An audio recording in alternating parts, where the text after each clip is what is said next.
गोविंद भगवान की जय, भागवत भगवान की जय। भागवत कथा में प्रसंग चल रहा है कि आज जितने भी डाकुओं का दल था बलि देने के लिए लेके गए थे जड़ भरत जी को, लेकिन माता भगवती साक्षात प्रकट हो गई और उसी समय कहते हैं कि सारे दुष्टों का सिर काट दिया। चामुंडा काली नाच रही है मुंड लेके। जड़ भरत जी प्रार्थना करते रहे, माँ तेरे बालक हैं, बालकों से अपराध हो ही जाता है, क्षमा कर दे। महाराज जी सबको जीवन दिया, सभी साधु बन गए, महात्मा बन गए। ऐसे ये जड़ भरत जी महाराज थे। आगे चल के एक बार की कथा कहते हैं, ये विचरण कर रहे थे, सिंधु सोबीन देश का राजा रहुगण पालकी में बैठ के जा रहा था। उसी समय एक कहार बीमार पड़ गया, और जब कहार बीमार पड़ गया तो उन्होंने कहा भैया हमसे ये पालकी नहीं चलाई जा रही, कहा ढूंढ लो कोई मिल जाएगा। तो उसी समय जड़ भरत जी मिल गए, इनको पकड़ करके लाए, पालकी में लगा दिया। आज इन्होंने बांस अपने कंधे पे रख लिया और चल पड़े, लेकिन मन में भगवान का चिंतन चल रहा है, स्मरण कर रहे हैं। एक एक पग भूमि पर रखते हैं तो देख कर रखते हैं, कोई जीव जंतु पैर के नीचे ना आ जाए। भगवान का स्मरण करते हुए चले जा रहे थे, अचानक चींटियों की कतार दिखाई पड़ी और उसी समय इनको याद नहीं रहा कि हमारे कंधे पे पालकी है। इन्होंने छलांग लगा दी और जड़ भरत जी तो आगे कूद के चले गए और पालकी उलट गई, नीचे रहुगण, ऊपर से पालकी, सारे कहार गिर पड़े। अब तो रहुगण को बड़ा क्रोध आया, उसने कहा बूढ़ारो तुम्हें चलना नहीं आता है, मुझ में तो कोई भार भी नहीं है और तुम इतने मोटे हो और फिर भी तुम इतना भार नहीं ढो पाते हो।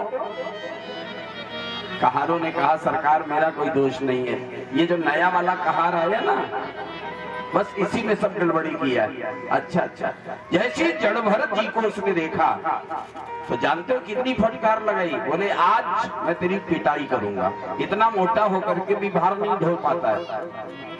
जैसे क्रोध में ये बोला तो जड़ भरत जी अब बोले, अभी तक नहीं बोले कभी, आज बोल गए। क्या बोला? व्यास जी भागवत में लिखते हैं, त्वयोदितं व्यक्तमविप्रलब्धं भर्तुः समे स्याद्यदि वीरभारः गन्तुर्यदि स्याद् अधिगम्य मध्वा पीवेतराशौ न विदां प्रवादः। महाराज जी आपने जो कहा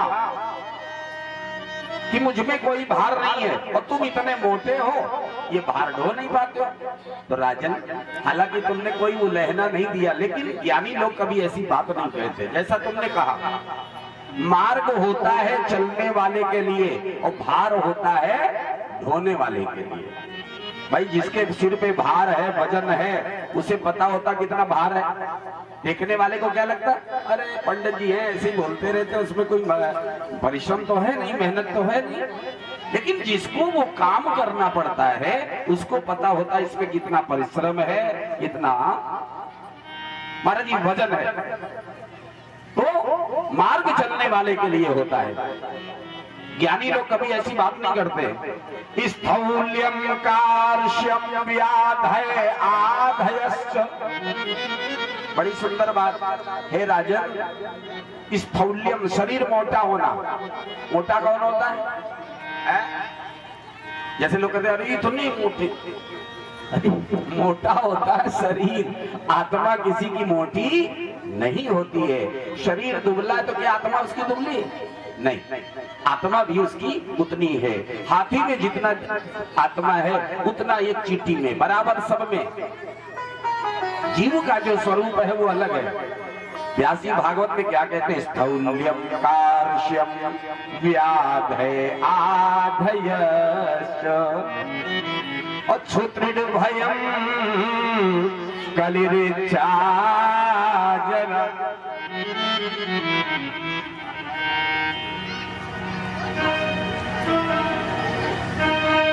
बोलिए राधा रानी सरकार की। महाराज जी कहते हैं कि भूख लगना, प्यास लगना, महाराज जी ये सब शरीर के लिए कहा गया। भूख लगती है शरीर को, आत्मा को नहीं। जैसे लोग कहते आत्मा तृप्त हो गई, आत्मा तो पहले से ही तृप्त है, यही तो कहना केवल गलत है। आत्मा तो संतृप्त है ही, आत्मा ही परमात्मा का स्वरूप है। अब बताइए, आप लोग ऐसा, हम लोग कह रहे थे आत्मा तृप्त हो गई। आत्मा तो पूर्ण तृप्त है, निष्काम है, निर्विकार है, निर्लेप है। किसी प्रकार से हम ये नहीं कह सकते। जीव जो है वो निर्विकारी है। वही कहा ये सारी बातें शरीर के लिए हैं, प्राणी के लिए, आत्मा के लिए नहीं कहा जा सकता। यानी लोग कभी ऐसा नहीं कहते जैसा तुमने कहा राजन, तुम हमें मारोगे, हमें चोट नहीं लगेगी। चोट किसको लगेगी? शरीर को। पहले चोट लगती है चमड़ी को, उसके बाद मांस को, मांस के बाद हड्डी को भी चोट होती। और महाराज जी आत्मा जो है, जो चैतन्य है, उसे कोई चोट नहीं है। बड़ी गंभीर कथा है। इतना ज्ञान दिया है जड़ भरत जो कि पागल अवस्था में थे। महाराज जी रहुगण को बोलना बंद कर दिया। अब रहुगण को लगाए तो बड़े ज्ञानी जी है। महाराज जी हाथ जोड़ के बोला, ये बताइए आप हैं कौन? कस्त्वं निगूढ़ चरित जाना बिभर्षि सूत्रम कतमो अवधूता। हमें लगता है आप अवधूत संत हैं, क्योंकि कंधे पे जनेऊ भी पड़ा हुआ है। आज महाराज जी कंधे पे जनेऊ पड़ा है, इसलिए आप अवधूत संत लगते हैं। कहाँ के रहने वाले हो? कस्यासि पुत्रत्यैहा विकसमात्। आप कहाँ के रहने वाले, यहाँ कैसे आ गए महाराज? बताइए प्रभु। जड़ भरत जी ने कहा, जानना चाहते हो? बोले हाँ, हम यही निवेदन करेंगे, अपना परिचय दीजिए महाराज। वैसे आप ये ना समझ लेना कि मैं डर रहा हूँ, डर के नहीं पूछ रहा हूँ। जड़ भरत जी से कहा, ना हम विशंके सुरराज वज्रान न त्रक्षशूलान न यमस्य दंडात् नाग्न्यर्क सोमा अनिल वेतपास्त्रा अशंके भृशं ब्रह्म कुलावमानात्। ना हम विशंके, मैं इंद्र के वज्र से भी नहीं डरता हूं, सुरराज वज्रान, और न त्रक्षशूलान, भगवान शंकर के त्रिशूल से भी नहीं डरता हूं। जड़ भरत जी बोले, तो फिर किससे डरते हो? रहुगण कहता है, न अग्नि से डरता हूं, न सूर्य से डरता हूं, न चंद्रमा से डरता हूं। यहां तक कहा महाराज जी डरता हूं तो केवल ब्राह्मण का अपमान करने से डरता हूं। आप ब्राह्मण तो नहीं है। जैसे ये कहा, जड़ भरत जी बोले, कोविदा कोविद वाद वादान। है तो तू मूर्ख, लेकिन बातें तो पंडितों जैसी कर रहा है। अकोविद माने होता मूर्ख, कोविद माने विद्वान। विद्वान होना और विद्वान बनना अंतर बहुत बड़ा होता है। कुछ लोग बनते हैं, होते नहीं। तो वही कहा कि तू है मूर्ख, लेकिन बातें कर रहा है जैसे बहुत बड़ा प्रकांड विद्वान। जैसे ये कहा, अकोविदा कोविद वाद वादा पदस्य थोनाति विदाम वरिष्ठा। उन्होंने कहा, अच्छा एक बात बताओ, आपने कह दिया कि हम तुम्हें मारेंगे तो चोट नहीं लगेगी, क्या सचमुच नहीं लगी? बोले हाँ। कैसे? एक कथा सुनाई। चूल्हे पे एक बटलोई चढ़ाई जाए और बटलोई में डाला जाए पानी, और पानी में डाल दिया जाए चावल, और चूल्हा जला। आग जलाओ। तो ये बताओ पहले आग किसको ताप पहुंचाती है? ताप सबसे पहले किसको होता बताइए? आप लोग बताइए, यदि कथा सुन रहे तो समझ में आ रहा होगा, क्योंकि ज्ञान की चर्चा है। पहले किसको ताप लगेगा?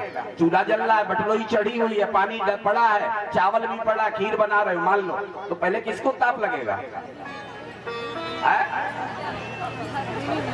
महाराज जी सही बता रहे, बटोइया को बात पहले लगे, तो पहले ताप होगा बटलोई को, और जब बटलोई को ताप गर्म होगी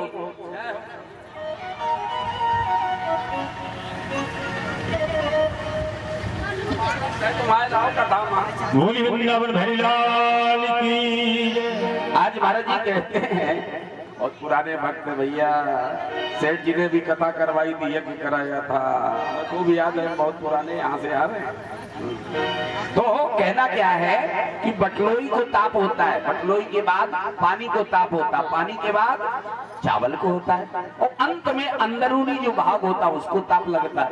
वैसे ही जब हम इस शरीर को पीटते हैं, इस शरीर को मारते हैं, तो पहले चमड़ी को चोट लगती, फिर मांस को लगती है, फिर हड्डी को चोट होती है, अंत में बोले हृदय आत्मा को भी चोट लगती है। वही कह दिया, ये मूर्खों की बात है। तू जड़ की बात करता है, बटलोई है जड़, पानी है जड़, चावल है जड़, शरीर है जड़, आत्मा है चैतन्य। जो अचैतन्य है उसे कष्ट नहीं होता है। मान अपमान का चिंतन तो वो करते जिनको ज्ञान नहीं होता है, इन्होंने हमारा अपमान कर दिया। जो चैतन्य होता है, जो पूर्ण ज्ञानी होता है, उसको मान अपमान से कोई लेना देना नहीं है। तथा मानापमान ही हो, उसके लिए बराबर है। एक श्लोक लिखा हुआ है, निंदन्तु नीति निपुणा यदि वास्तुवन्तु। नीति में जो निपुण लोग होते, चाहे तो भाई निंदा करें, चाहे प्रशंसा करें, चाहे स्तुति करें, लेकिन जो ज्ञानी होता है वो स्तुति से खुश नहीं होता और निंदा से कभी नाराज नहीं होता। महाराज जी जो न्याय का मार्ग है, ज्ञान का मार्ग है, आज उन्होंने कहा हट मूर्ख कहेगा, अब जड़ भरत की जैसे ये कहा, तो रहुगण को लगा ये तो कोई मेरा अपना खास है, मेरी माँ की तरह है। क्योंकि जब ये छोटा था तो इसकी माँ इसे बात बात पे डांटती थी और मारती रहती थी, कहती थी हट मूर्ख कहेगा। कल भी बताया था तुम्हें, जो प्रेमी होगा तुम्हारा, जो तुम्हारा हितैषी होगा, वही तुम्हें डांटेगा, सब नहीं डांटेंगे। समझ में आ रहा? अब उन्होंने पांव पकड़ लिए, गुरुजी अब तो बताना ही पड़ेगा तुम कहाँ के हो, कौन हो। उन्होंने कहा सुन मैं कौन हूँ, अहम पुरा धरतु नाम राजा, अहम पुरा भरतो नाम राजा। पूर्व जन्म में मैं भरत नाम का राजा था और हमने सब छोड़ दिया, राज परिवार सब छोड़ के महात्मा बन गया। विमुक्त दृष्ट सुत संग बंधा, आराधनम भगवत इह मानो, मृगो भवम मृग संगा तदारधा। महाराज जी सब छोड़ करके मैं महात्मा बन गया, भजन कर रहा था भगवान का, हिरण में आसक्ति हो गई, हिरण में इतना प्रेम हो गया मुझे हिरण बनना पड़ा। लेकिन सामा स्मृतिर मृग देहे पिबीर, वो स्मृति हमारी नष्ट नहीं हुई, हिरण के शरीर में भी सब याद बना रहा। ये क्यों बना रहा? ये भगवान की भक्ति का प्रभाव था। सामा स्मृतिर मृग देहे पिबीर, कृष्णार्चन प्रभवा सनो जहाती। भगवान की कृपा से सब याद बना रहा। ओ अथो अहम जन संगाद संगो, और विशंक मानो विव्रत शरामी। अब मैं निशंक भाव से घूम रहा हूँ, कोई डर नहीं किसी का, कोई मोह माया कोई हमें लपेट नहीं सकता, मैं पूर्ण बैरागी हूँ। जैसे ये कहा, महाराज जी अपना परिचय तो दे दिया, लेकिन ये नहीं पूछा तू कौन है। क्यों नहीं पूछा? वो जानते हैं कि ये कौन है, इसीलिए तो डांट रहे हैं। कथा क्या है? ये जो आज राजा बना हुआ है, पूर्व जन्म में यही हिरण का बच्चा था, समझ लो। जिसके कारण हिरण में मोह किया तो महाराज जी तो हिरण बन गए, और ये महाराज जी की संगति के प्रभाव से राजा बन गए। समझ में आ रहा है? ये वही है, अच्छी संगति में गए तो इसका तो विकास हो गया। गगन चढ़ाई रज पवन प्रसंगा, गगन चढ़ाई रज पवन प्रसंगा।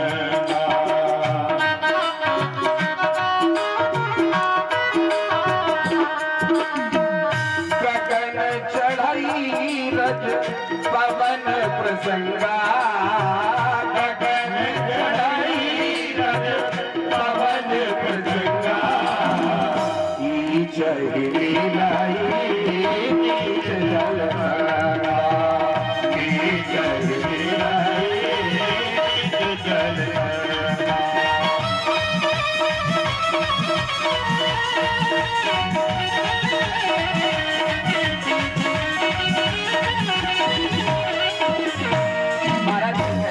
गगन चढ़ाई रज पवन प्रसंगा। यही धूल सबके पांव की ठोकर खाती है, और जब हवा का साथ करती तो आसमान में उड़ती है। और यही धूल जब नाली के पानी का सहारा लेती है तो कीचड़ बन जाती है।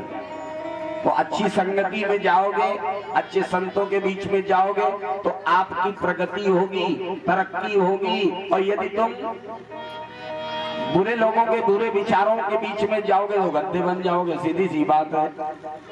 महाराज जी ये आज इसलिए डांट रहे हैं कि मेरी संगति के कारण तो आज राजा तू बन गया, और इन्हीं संतों का तो उपमान कर रहा है। समझ में आ रही बात? इसीलिए फटकार रहे हैं। उसकी समझ में आ गया, वो पांव पकड़ लिए, वो बोला महाराज जी क्षमा करें। उसी समय भवाटवी का वर्णन सुनाया, ज्ञान दिया उसको। एक व्यापारी था, देश विदेश में उसने व्यापार किया और व्यापार करके बहुत धन कमाया। यह आध्यात्मिक कथा है।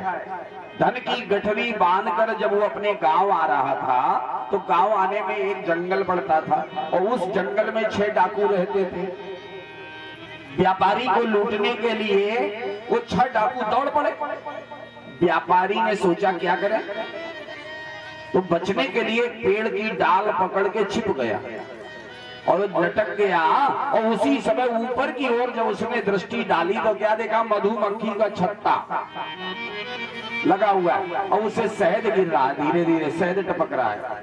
तो व्यापारी ने सोचा फंस तो गई, चलो शहद फिर भी खा ले। तो वो धीरे धीरे शहद भी खाता जा रहा है। अब डाल को जो पकड़े हुए है, उस डाल को 2 चूहा काट रहे। एक चूहा सफेद है और एक है काला।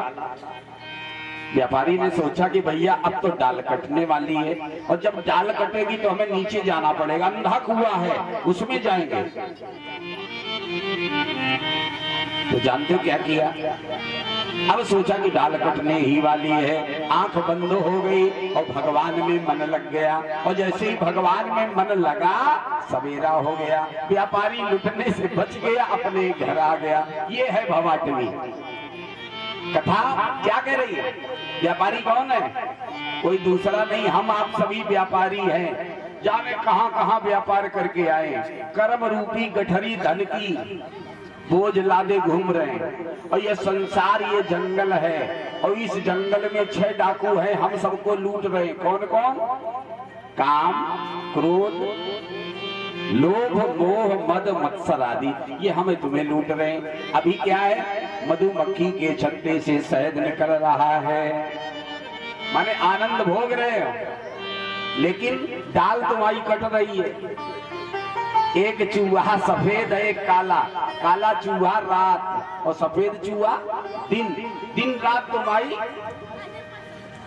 डाल कट रही है, और जिस दिन तुम्हारी ये डाल कट जाएगी उसी दिन तुम्हें नीचे जाना होगा, माने नरक में जाना पड़ेगा। इसलिए बचना है तो क्या करो, बस आंख बंद करके भगवान की शरण में चले जाओ, भगवान का स्मरण करो, बच जाओगे, नहीं तो लुट जाओगे। इसलिए ये भवाटवी का वर्णन किया। महाराज जी कहते हैं भगवान के हो जाओ, उनसे संबंध बनाओ। तू तो डूबा हुआ तर जाएगा, तू तो डूबा